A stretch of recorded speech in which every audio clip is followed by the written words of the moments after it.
Hello and welcome to the third video in our Buying a House in France series. If you haven't already seen parts 1 and 2 on locations and viewings, do check those out. We'll link to them at the end of the video. Today we're going to be talking about the buying process and what you can expect when buying a house in France. As I mentioned previously, estate agents' fees in France can be quite high. Typically they're 5 to 10% of the property price, and it's normally the buyer that pays these.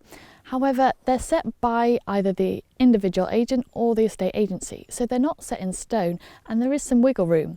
We actually heard of a couple of cases where the estate agent would reduce the percentage of their fee so that the seller would be having a higher amount and the sale would go through. Unlike in the UK where both parties have their own solicitor, in France there's just one notaire and they do the job of both solicitors. That makes the process a little bit more streamlined as you're not having to go through as many people. If you have a question, you ask the notaire and they have direct contact with the buyer.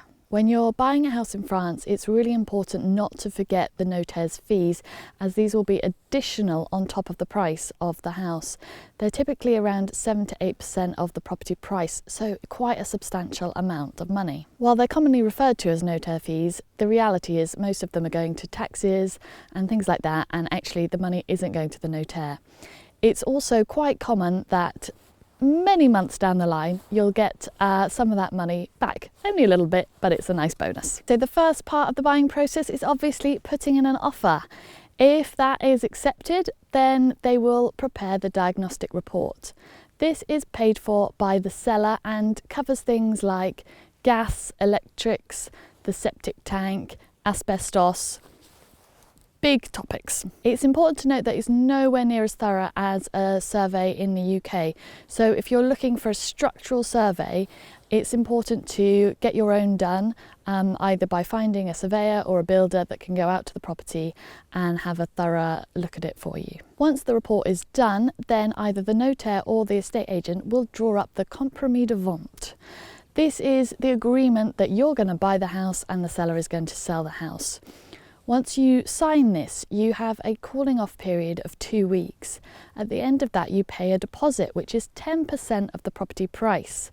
At the end of the calling off period, you can't pull out of the sale without losing that deposit. While this might seem a little bit alarming, actually it's quite reassuring. It means that you're committed to buying, the seller's committed to selling, and no one can pull out last minute, so you can really start to plan your move to France at this point. If your house purchase is contingent on any other factors, then it's really important to get these clauses written into the compromis de vente. Otherwise, you will lose your deposit if you have to pull out at a later date. So, for example, if planning permission is essential for you, if you're waiting on mortgage approval, anything like that, make sure you get your notaire to write those clauses into the compromis de vente. You may also want to ask to get a list written down of everything that's included in the sale. For example, in our kitchen there was a lovely range cooker when we came to view the property. We assumed that would be included in the sale and then arrived on the day of signing the contracts to find that they'd taken it back to the UK. That's totally allowed because it wasn't specified that it would be included, but it was a bit of a shock, so you might want to avoid that. There are a couple of different ownership options for buying a property in France. I'm no expert, so I'm not going to go into them too much. I'll just talk briefly about our one. So the main way of buying a property, and what your notaire will do for you automatically unless you specify otherwise, is called en indivision. This is essentially a joint ownership, and if buying with your partner, it will automatically be done at 50-50. Again, you can specify otherwise if you want to. When one of you dies, a percentage of the deceased person's share of the purchase immediately goes to their children. So this might be something that you want to look at if you're buying with someone who has children from another relationship. You may want to look at a different option for buying, as it could get complicated. Another option is Antontien, and this means when one of you dies, it automatically goes to the other spouse. There is a government agency in France called SAFER, and they were set up in the 1960s to safeguard agricultural land. They have the right to preempt any sale after it has been agreed. They can take up to 2 months to decide whether they want to purchase your property or not, but you can speed up this process to a month by paying €150.